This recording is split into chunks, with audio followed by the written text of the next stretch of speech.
Hello dear learners, कैसे हैं आप सभी लोग। आशा करते हैं सभी लोग स्वस्थ होंगे। आप लोगों को हमने कहा था 2 दिन क्लास नहीं आएंगे, किसी कारणवश नहीं आ पाई थी क्लासेस, हमने आप लोगों को बताया था। चलिए आज की क्लास शुरू करते हैं। उससे पहले, क्लास शुरू करने से पहले क्या हम शुरू करते हैं वही आप लोगों के सामने पहले हम शुरू करेंगे। शुरू कर रहे हैं। किसी को पा लेना ही किसी को पा लेना ही मोहब्बत का हिस्सा नहीं है यारों। किसी को पा लेना ही मोहब्बत का हिस्सा नहीं है यारों। उसकी यादों में उसकी यादों में पल पल डूबे रहना भी किसी किस्से से कम नहीं है। उसकी यादों में पल पल डूबे रहना भी किसी किस्से से कम नहीं है। इसी खूबसूरत लाइन के साथ आप सभी लोगों का मैं अभय आपके अपने चैनल एसिक इंग्लिश पर हार्दिक स्वागत बंदन अभिनंदन करता हूँ। कैसे हो साथियों, आशा करते हैं सभी लोग स्वस्थ होंगे और अपनी पढ़ाई अच्छे से कर रहे होंगे। जिस भी एग्जाम की आप प्रिपरेशन कर रहे होंगे उसे कंटिन्यू जारी रखे होंगे। इससे पहले हम मास्टर प्रैक्टिस सीरीज ला रहे थे, उसका लेक्चर 1 हो चुका था, आज लेक्चर 2 है। कंटिन्यू इस लेक्चर को हम अभी जारी रखेंगे, कंटिन्यू जारी रखेंगे जब तक आपकी प्रैक्टिस में इंप्रूवमेंट ना होने लगे। डेली रात को 8 बजे आएंगे। इसमें कुछ इंग्लिश के सेलेक्ट क्वेश्चंस हैं, इंग्लिश के बेहतरीन सेलेक्ट क्वेश्चंस हैं जिनसे आपके कॉन्सेप्ट क्या होंगे, इंप्रूव होंगे। चाहे ऑब्जेक्टिव इंग्लिश की बात हो, चाहे डिस्क्रिप्टिव इंग्लिश बात हो। किसके लिए? फॉर कॉम्पिटिशन के लिए, जो आप कंपटीशन के लिए आप तैयारी कर रहे हैं उसके लिए। चाहे ऑब्जेक्टिव इंग्लिश हो, चाहे डिस्क्रिप्टिव इंग्लिश हो। चाहे आप एसएससी की तैयारी कर रहे हो, चाहे आप बैंक की तैयारी कर रहे हो, सीडीएस कर रहे हो, एनडीए कर रहे हो, एयरफोर्स कर रहे हो, नेवी कर रहे हो, या और भी किसी भी एग्जाम की आप अगर तैयारी कर रहे हैं तो उसके लिए क्लास आप लोगों के लिए बहुत ही ज़्यादा बेनिफिशियल रहेगी। याद रखें, किसी भी एग्जाम की आप तैयारी कर रहे हैं, अंडर गाइडेंस अभय सोमवंशी। हम आप लोगों को बार बार बता रहे हैं कि मास्टर प्रैक्टिस सीरीज में आप लोगों को हम सेलेक्ट इंग्लिश के वो क्वेश्चंस कराएंगे जो प्रीवियस एग्जाम में आ चुके हैं। वही क्वेश्चंस होंगे, उनसे आपके कॉन्सेप्ट डेवलप होंगे और आपकी प्रैक्टिस अच्छी होगी। डेली इस वीडियो को रोज 8 बजे देखना बिल्कुल ना भूलें, आपके अपने चैनल एसिक इंग्लिश पर। इससे पहले शुरू करते हैं। आज आप लोगों के सामने दिख रहा होगा, क्या दिख रहा है कि subscribe my YouTube channel एसिक English. आप सभी लोगों को अपना चैनल एसिक इंग्लिश, इसको सब्सक्राइब करना बिल्कुल ना भूलें फॉर लेटेस्ट इंग्लिश वीडियो। जो भी लेटेस्ट इंग्लिश वीडियो आएंगी उनको आप लोगों को देखना है। बेल आइकन को दबाना बिल्कुल ना भूलें, जिससे आपको नोटिफिकेशन प्रोवाइड हो सके कि वीडियो कितने बजे आएगी। आप लोगों को ज्वाइन करना है एसिक इंग्लिश का। क्या चीज़ें लिखी यहाँ पर, आपको फेसबुक पेज ज्वाइन करना है, ग्रुप ज्वाइन कर सकते हैं, और टेलीग्राम चैनल हर किसी को जुड़ना चाहिए। उस पर ही हम सारी अपडेट आप लोगों को हम देते हैं। क्या अपडेट देते हैं? मान लीजिए कोई पीडीएफ आप लोगों को अगर हमने डाउनलोड डाली है, उससे आप वहां जाके इजीली अवेलेबल हो सकती है, डाउनलोड करिए। ट्विटर और इंस्टाग्राम पर भी फॉलो कर सकते हैं, वहां पर भी एसिक इंग्लिश नहीं, वहां पर आप लोगों को मिलेगा अभय सोमवंशी, अभय सोमवंशी। इससे आप हमें ट्विटर और इंस्टाग्राम दोनों पर फॉलो करते हैं। लेकिन आप लोगों को यहाँ पर भले आप फॉलो करें चाहे ना करें, लेकिन आपको टेलीग्राम चैनल ज्वाइन करना अवश्य है। इसी पर सारी पीडीएफ मिलेंगी, हर एक क्लास की अपडेट मिलती है, सारी चीज़ें यहाँ पर हम आप लोगों को अवेलेबल कराते हैं। उसके बाद बार बार हम क्लास शुरू करने से पहले एक बार जरूर बोलते हैं कि strength is life, weakness is death. Strength is life, weakness is death. आगे लिखे हैं, you can't blame gravity for falling in love with English, it's by Abhay Somvanshi. जिसको भी इंग्लिश का डर खत्म हुआ है, इंग्लिश से प्रेम होने लगा है, वो लोग हमें कमेंट बॉक्स में करेंगे। जब तक नहीं करेंगे, जब तक आपको इंग्लिश से डर लगेगा, तब तक आपको नहीं करना। जिस दिन आपका इंग्लिश से डर खत्म होने लगे, यही हमें कमेंट बॉक्स में क्वेट्स चाहिए। बाकी आप लोग कुछ भी ना करें। You can't blame gravity for falling in love with English, it's by Abhay Somvanshi. इतना आप लोगों को करना है। चलिए, आप मास्टर प्रैक्टिस सीरीज का लेक्चर 2 आप लोगों के सामने प्रस्तुत है, जिसमें आप लोगों को हम इंग्लिश के क्या दिखाएंगे, कॉन्सेप्ट सिखाएंगे, यूज बताएंगे और मास्टर प्रैक्टिस सीरीज का आज क्वेश्चन नंबर 26 है, क्योंकि 25 तक हम डिस्कस कर चुके थे। जितने भी नहीं देखा है, लेक्चर 1 देखिए, मास्टर प्रैक्टिस सीरीज का लेक्चर 1 देख लिए, आप उसमें देखिए। उसके बाद वाले सीरीज आपको कंटिन्यू जारी रहेगी। चलिए बताइए, क्वेश्चन नंबर 26 में क्या एरर है। सभी बच्चों को पता होगा, अगर एक तरफ sir would have plus verb की थर्ड फॉर्म अगर रहती है तो दूसरी तरफ क्या हो जाता है, हैड प्लस वर्ब की थर्ड फॉर्म हो जाती है। अगर एक तरफ सब्जेक्ट आ जाए, इधर आपका हैड प्लस वर्ब की थर्ड फॉर्म आ जाए, प्लस आगे बला बला कामा आगे अगर नया सब्जेक्ट आ जाए, उसके बाद आपका वुड हैव और प्लस वर्ब की थर्ड फॉर्म आ जाए, स्ट्रक्चर फिक्स रहता है। एक तरफ अगर वुड हैव प्लस वर्ब की थर्ड फॉर्म आई तो दूसरी तरफ हैड प्लस वर्ब की थर्ड फॉर्म आएगी। अगर हैव प्लस वर्ब की थर्ड फॉर्म आएगी तो बच्चा कोई बताएगा यहाँ पर वाज नहीं, क्या होगा, हैज।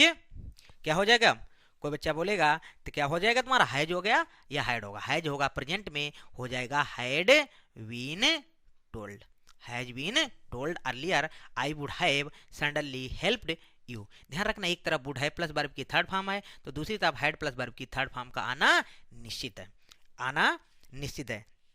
समझ लीजिए यहाँ पर पैसिव की रिक्वायरमेंट होगी, इसीलिए हम जिसकी भी रिक्वायरमेंट है उसके अकॉर्ड हम सेंटेंस को बनाएंगे।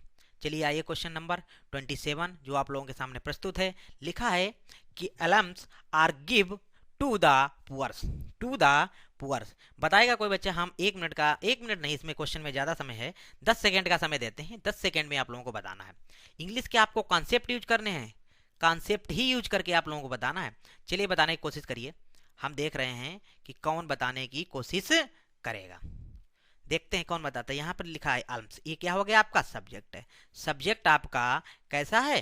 प्लूरल है। सब्जेक्ट आपका प्लूरल है तो वर्ब भी कैसी आ जाएगी? प्लूरल वर्ब आ जाएगी। क्या आ जाएगी? प्लूरल वर्ब आ जाएगी। आपकी वर्ब कैसी आ जाएगी? ये आपकी वर्ब हो गई, ये आपकी प्लूरल वर्ब है। अब यहाँ पर ये प्लूरल वर्ब है, ये मेन वर्ब के रूप में ही काम कर रही है। हेल्पिंग वर्ब ना कर देना कि हम गिव की जगह गिविंग कर दें। Or give to the poors, हमने बताया था इंग्लिश में सिंगुलर से प्लूरल सिर्फ 2 ही वर्ड्स बनते हैं। कितने वर्ड्स बनते हैं? 2 वर्ड्स बनते हैं। एक बच्चों होता है आपका नाउन और दूसरा होता है वर्ब। नाउन में यस या ईएस लगाकर और वर्ब में यस या ईएस लगाकर इसका निर्माण कैसे करते हैं हम बताएंगे। कि नाउन में यस या ईएस लगाकर हम उसका क्या बनाते हैं? प्लूरल बनाते हैं। वर्ब में यस या ईएस लगाकर हम उसका सिंगुलर बनाते हैं।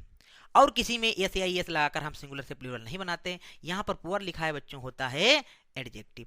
अब एडजेक्टिव में हम कभी भी एस या एस नहीं लगाते हैं तो क्या हो जाएगा? द पुअर मतलब हो जाएगा जितने भी दुनिया में गरीब लोग हैं सारे।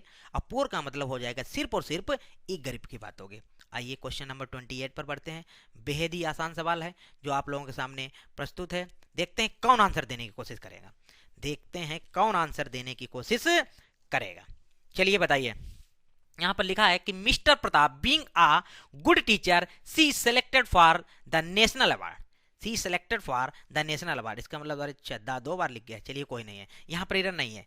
देखिए ये वाले 2 बार टाइप हो गया है, इसमें एरर ना कर देना कि 2 बार दादा लिखा है, एक बार है। द नेशनल अवार्ड यहाँ पर लिखा है। देखिए मिस्टर प्रताप, कौन यहाँ पर सेलेक्ट हुआ है? सिलेक्ट हुआ है मिस्टर प्रताप, ही नहीं सी नहीं, क्या होते? ही हो जाएंगे। लेकिन यहाँ पर जो सिलेक्ट हुए हैं वो भी मिस्टर प्रताप हैं और एक टीचर हैं वो भी मिस्टर प्रताप हैं। मतलब है कि जो भी मिस्टर प्रताप ही दोनों जगह क्या है? सब्जेक्ट। अगर मिस्टर प्रताप यहाँ पर टीचर होते, सेलेक्ट कोई दूसरा होता तो आप यहाँ पर सी की नहीं ही की रिक्वायरमेंट आप पूरी करते। लेकिन यहाँ पर मिस्टर प्रताप एक टीचर भी हैं, वही क्या हुए? सिलेक्ट हुए। उन्हीं को क्या मिला है? नेशनल अवार्ड मिला है। इसका मतलब है कि यहाँ पर सारे काम मिस्टर प्रताप के साथ ही हुए हैं, इसीलिए हमें सी की रिक्वायरमेंट नहीं है। तो आपके एरर किस पार्ट में हो जाएगी? बी पार्ट में आपका एरर हो जाएगी। अब इस पार्ट में एरर लगाते ही आपको एसएससी में मिल जाएंगे पूरे के पूरे 2 नंबर। अगर आप किसी कारण पर अगर किसी और जगह में लगाएंगे तो एसएससी आपका काट लेगा क्या? 2.5 नंबर। ठीक है, आइए क्वेश्चन नंबर 29। क्वेश्चन नंबर 29 चलिए बताइए। लिखा है we have to ensure that members fulfil the requirements. कौन बच्चा बताएगा इसमें क्या एरर है? कोई बच्चा हमें बताएगा। एक देखिए बच्चा, एक होता है इंश्योर, एक होता है आपका इंश्योर, एक इस तरीके वाला इंश्योर होता है, एक आपका होता है इंश्योर। देखिए इन दोनों में क्या डिफरेंस? एक होता है आपका, आपने पढ़ा होगा एश्योर। देखो तीनों वर्ड याद कर लो, एक होता है इंश्योर, एक होता है इंश्योर, एक होता है एश्योर। यहाँ पर मेंबर्स की रिक्वायरमेंट फुलफिल की बात कर रहे हैं। किसकी? मेंबर्स की। क्या है इसमें? सुनिश्चित करना। इस वाले इंश्योर का मतलब होता है बच्चों, इसका मतलब होता है बीमा करवाना। आपका क्या होता है? बीमा करवाना। इसका मतलब होता है इंश्योर मतलब होता है बीमा करवाना। इस ई वाले इंश्योर का मतलब होता है सुनिश्चित, सुनिश्चित करना, सुनिश्चित करना, सुनिश्चित, सुनिश्चित करना, सुनिश्चित करना है। अब यहाँ पर इस वाले इंश्योर का मतलब होता है अवस्था। क्या मतलब? सॉरी अवस्था नहीं, अस्वस्थ होता है, अस्वस्थ करना। किसी को अस्वस्थ करने की अगर बात हो तो हम एश्योर का प्रयोग करेंगे। सुनिश्चित कोई चीज बात की होनी चाहिए तो हम इंश्योर की बात करेंगे। अगर बीमा करवाने की बात होगी तो हम इंश्योर करेंगे। इंश्योर को कैसे याद करना है? इंश्योरेंस से याद करना है। इंश्योरेंस मतलब क्या होता है?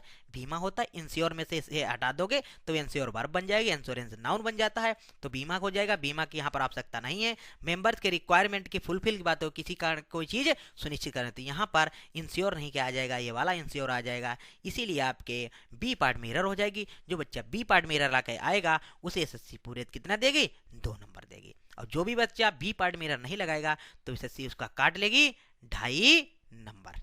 मतलब एसएससी उसका क्या कर लेगी, 2.5 नंबर काट लेगी। आप मेरिट से तुरंत लाखों लोगों से पीछे आ जाएंगे। इसलिए आपको एग्जाम में इजी क्वेश्चन कभी भी गलत नहीं करने।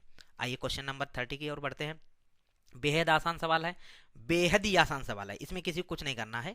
यहाँ लिखा है no sooner did the teacher enter the class when the student stood up.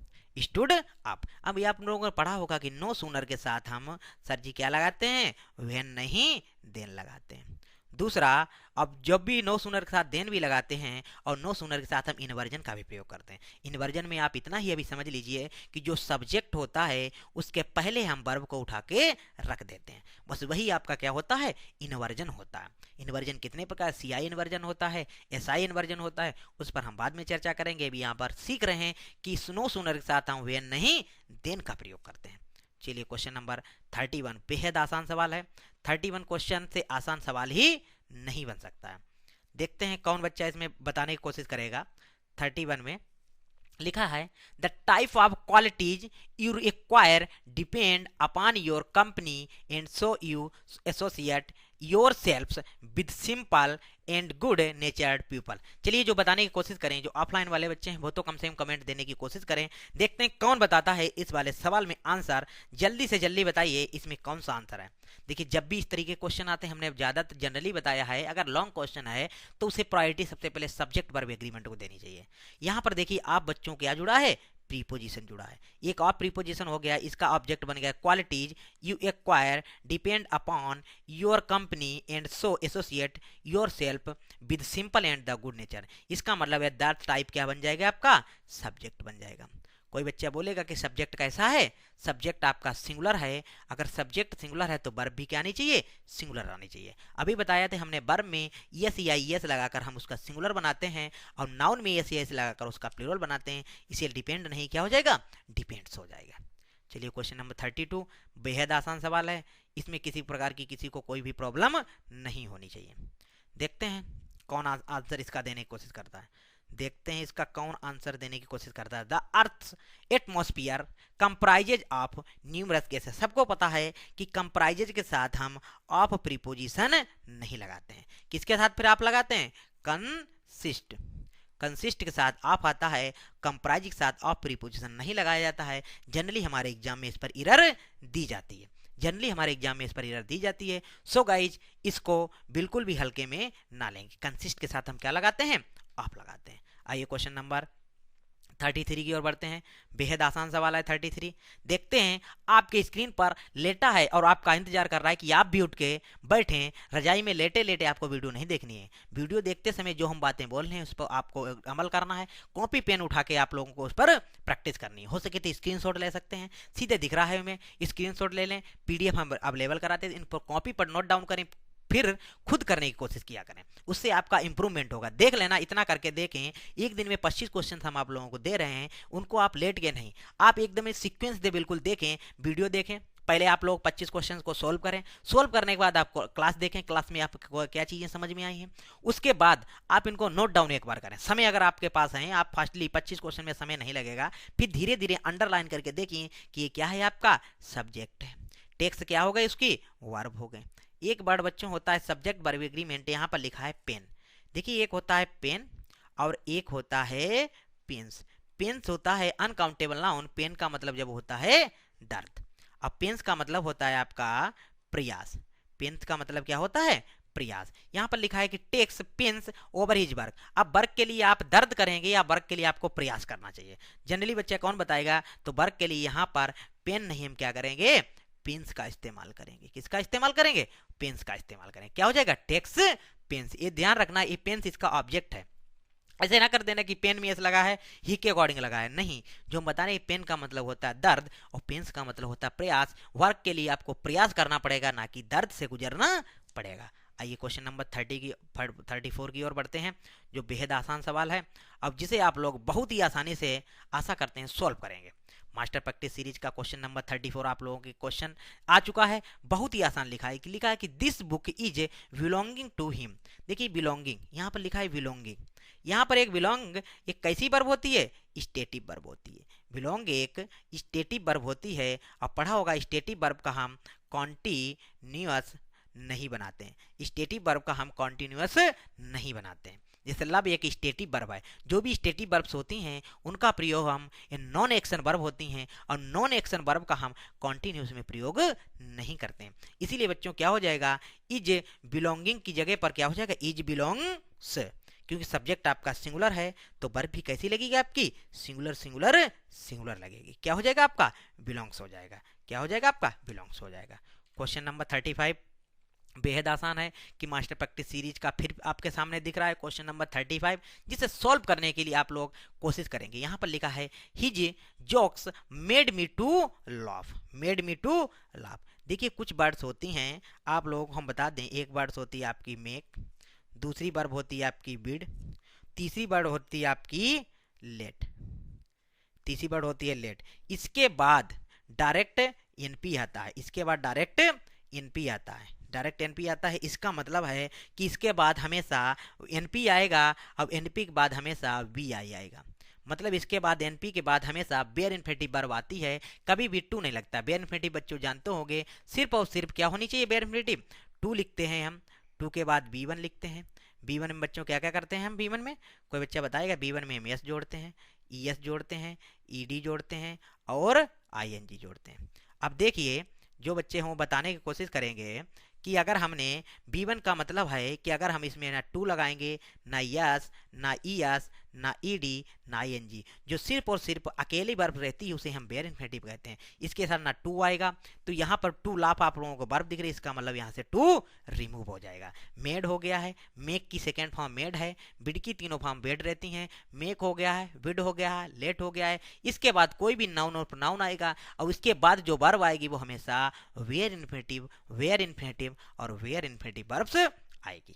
ठीक है, आशा करते हैं क्वेश्चन नंबर 36, ये तो क्वेश्चन बहुत ईजी है। लिखा है we shall await, we shall await till you finish your lunch, मतलब till you finish your lunch. चलिए बताइए, यहाँ पर एक क्वेश्चन कोई बताने की कोशिश करेगा। यहाँ पर लिखा, देखिए यहाँ पर इरद दी जाती है, जनरली अवेट के साथ फॉर का प्रयोग कर दिया जाता है, अवेट के साथ फॉर का प्रयोग नहीं होता। अगर ये इरर दे दी जाएगी, बाकी क्वेश्चन क्या है आपका, no error, no error, no error है।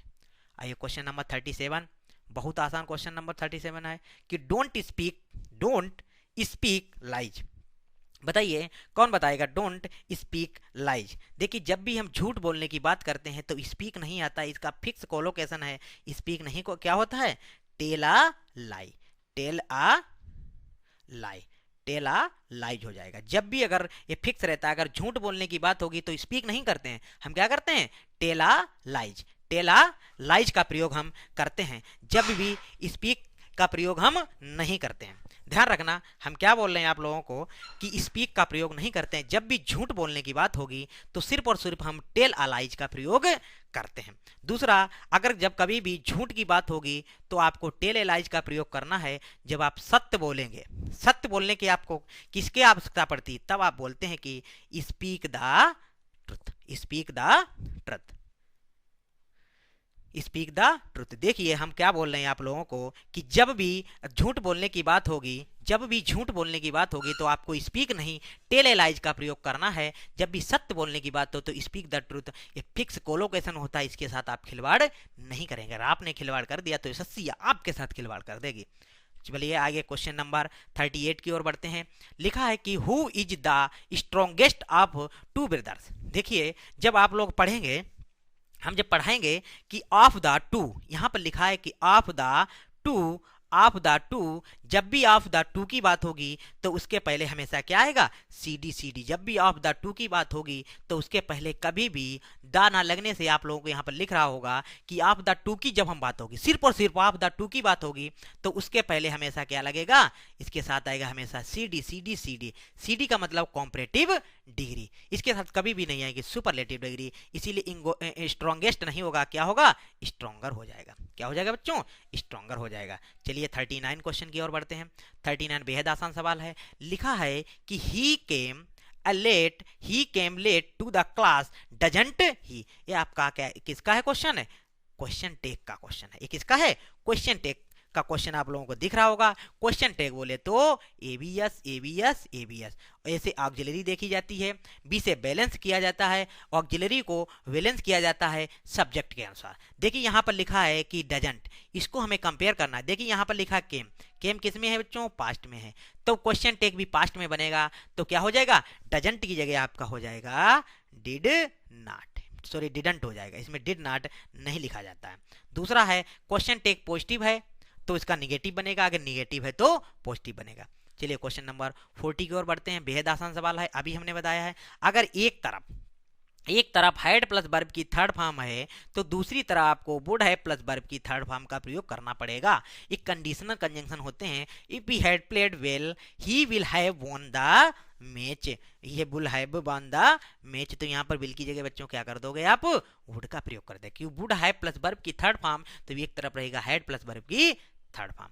क्वेश्चन नंबर 41 लिखा है a pair of trousers, a pair of trousers have been bought by me. हमने क्लास में पढ़ाया था कि ट्राउजर्स हो सीजर्स हो इनके साथ जनरली हम किसकी वर्ब का प्रयोग करते हैं, प्लूरल वर्ब का करते हैं, लेकिन यहाँ पर आप क्या आ गया है, प्रीपोजिशन। आप अगर प्रीपोजिशन है तो प्रीपोजिशन पहले वाला सब्जेक्ट होगा, ये वाला तो इसका क्या बन जाएगा, ऑब्जेक्ट बन जाएगा, इसका ऑब्जेक्ट बन जाएगा, ये आपका सब्जेक्ट हो जाएगा। आप यार आपका सिंगुलर सब्जेक्ट है, अगर जब सिंगुलर सब्जेक्ट है तो सिंगुलर वर्ब आएगी, ना कि है जाएगी, आएगी तो सिर्फ और सिर्फ है जाएगी, हैव नहीं आएगी। ठीक है, आइए क्वेश्चन नंबर 42 की ओर बढ़ते हैं, जो बेहद आसान सवाल है। अब इसमें देखते हैं कितने बच्चे गलती करते हैं। यहाँ लिखा है कि he was asked to put his sign in the application. देखिए आप लोगों को दिया है यहाँ पर पुट हिज एप्लीकेशन, हम बता रहे हैं क्या है, हिज डिटरमिनर है, ये आपका डिटरमिनर है। डिटरमिनर हमेशा नाउन के साथ प्रयोग होते हैं। साइन और सिग्नेचर में क्या डिफरेंस होता है, साइन आपकी क्या होती है, वर्ब होती है, जब वर्ब होती है वर्ब के साथ डिटरमिनर का प्रयोग नहीं करते हैं, इसीलिए हमें यहाँ पर साइन नहीं किसका प्रयोग करना पड़ेगा, सिग्नेचर का प्रयोग करना पड़ेगा। किसका प्रयोग करना पड़ेगा हमें बच्चों, सिग्नेचर, क्योंकि सिग्नेचर आपका क्या होता है, नाउन होता है। हर एक क्वेश्चन में हर एक चीज नई सीखोगे। आइए क्वेश्चन नंबर 43 की ओर बढ़ते हैं। आशा करते हैं सभी लोग क्वेश्चन का आंसर देने की हमें कोशिश करेंगे। देखते हैं कौन आंसर दे रहा है सबसे पहले, देखते हैं इसमें कौन आंसर दे रहा है सबसे पहले। यहाँ पर बहुत आसान लिखा है, fungus change its appearance depending on its variety and where it manifests itself. चलिए हम आप लोगों को इसमें 2 सेकंड, 2 नहीं 10 सेकंड का समय देते हैं। चलिए 2 सेकंड में तो आप पढ़ भी नहीं पाएंगे, 10 सेकंड का आपका हम समय देते हैं। चलिए समय आपका स्टार्ट हुआ है। 1 2 3 4 5 6 7 8 9 10। मेरी तरफ से 10 तो ओवर हो चुके हैं, लेकिन अभी नहीं हुए। चलिए अब आपके 10 सेकेंड हो चुके हैं। अब अगर 10 सेकेंड हो चुके हैं तो आंसर देने की, देखिए हमने बताया था फंगस क्या है, फंगस क्या है, बीमारी लगती है फंगस, तो इसके साथ ये सिंगुलर है, अगर ये सिंगुलर है तो इसके साथ सिंगुलर वर्ब का ही प्रयोग हमें करना पड़ेगा। तो चेंज के साथ क्या हो जाएगा, चेंजेस हो जाएगा। ये छोटी सी एरर थी, लेकिन आप लोगों को पता नहीं क्यों नहीं फाइंड कर पाइए। चलिए 44 की ओर बढ़ते हैं। क्वेश्चन नंबर 44 बहुत बेहद आसान सवाल है। लिखा है inflation and the shortage have made it very difficult for him to make his both ends meet, ends meet meet. देखिए यहाँ पर एक इडियम होता है कि मेक बोथ इंड्स मीट, इसके साथ हिज का प्रयोग नहीं किया जाता है, होता मेक बोथ इंड्स मीट। ये आपका फिक्स रहता है। इडियम्स में कभी भी कोई छेड़खानी नहीं की जाती, जिस तरीके के होते हैं उसी तरीके से इनको लिखा और याद किया जाता है।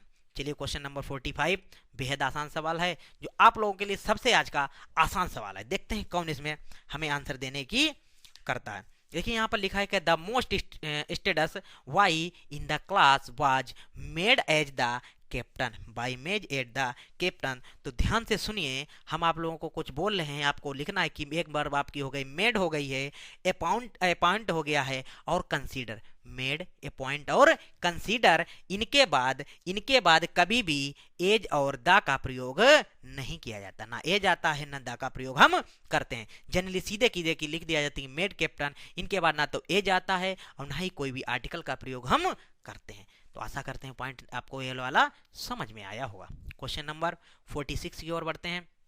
लिखा है I am participating in the 2 miles race tomorrow morning. चलिए देखते हैं कौन बच्चा बताएगा, कौन बच्चा यहाँ पर बताएगा कि ये क्वेश्चन सही है या गलत है।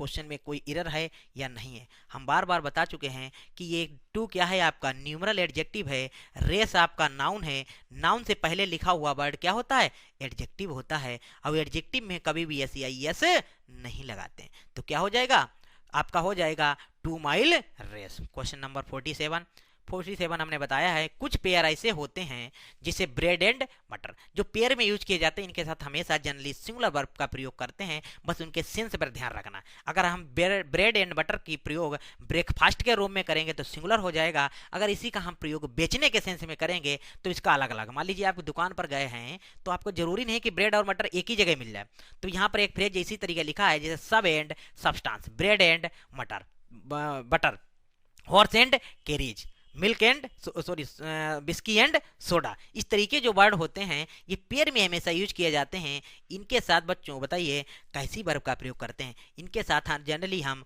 किसका प्रयोग करते हैं, सिंगुलर वर्ब का प्रयोग करते हैं। इसके लिए बाज हो जाएगा, आप यहाँ पर क्या हो जाएगा, प्रीपोजिशन हो जाएगा। इसके पहले वाला ही क्या होता है, सब्जेक्ट होता है।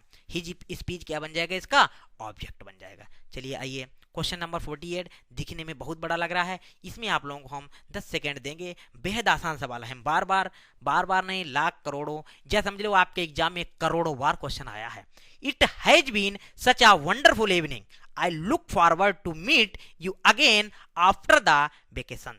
देखिए क्वेश्चन में कुछ नहीं है, एक फ्रेज होता है कि look forward to, with a view to, appointed to, habituated to. इनके बाद में जब भी कोई वर्ब आती है हमेशा वर्ब की आईएनजी फॉर्म जीरेंड फॉर्म में आती है, इसीलिए मीट नहीं होगा, क्या हो जाएगा बच्चों, मीटिंग का प्रयोग आपको करना पड़ेगा। जिसे आप मीटिंग का प्रयोग करोगे एसएससी आपको 2 नंबर दे देगी, आप लाखों लोगों को पीछे छोड़ते हुए आगे बढ़ जाएंगे। बाकी आशा करते हैं चीजें समझ में आई होगी। सेकेंड लास्ट क्वेश्चन आप लोगों के सामने प्रस्तुत है कि when the boy committed a mistake the teacher made him do the same again. देखते हैं इसमें कौन आंसर करने की कोशिश करता है, देखते हैं कौन आंसर करने की कोशिश करता है। जब भी हम आप लोगों को बताएं, चलिए देखते हैं पहले आंसर देने की कौन कोशिश करता है। लिखा है कि व्हेन द बॉय, देखिए यहाँ पर लिखा है कमिटेड मिस्टेक, कमिटेड मिस्टेक। देखिए कमिटेड मिस्टेक भी आपका क्या होता है, सही होता है। कभी भी मिस्टेक के साथ डू मिस्टेक नहीं लिखा जाता है, कमिटेड आ मिस्टेक सही होता है, डू नहीं लिखा जाता है। अगर इसके साथ हम मेक मिस्टेक भी लिखना चाहें, कमिटेड के साथ अगर हम यहाँ पर मेक अगर लिख दें, मेक की जगह मतलब मेड हो जाएगा, तब भी सही हो जाएगा। अगर कोई चीज़ जनरली सही है तो उसको हमें इम्प्रूव करने की आवश्यकता नहीं है। अगर सेंटेंस इंप्रूवमेंट होता तो हम कर सकते हैं सही, इसीलिए सेंटेंस क्या है आपका, नो एरर है। आज का लास्ट क्वेश्चन है जो बेहद आसान बहुत ही इजी क्वेश्चन है, जिसे देखते ही सभी लोग आंसर लगा देंगे और झट से आगे बढ़ जाएंगे, और इसी से आप लाखों लोगों को पीछे छोड़ते हुए आप एग्जाम में फाइट करेंगे। देखते हैं सबसे पहले कौन बनाता है। Unless the government does not revise its policy of the liberation and the growth of the indigenous technology will be adversely affected.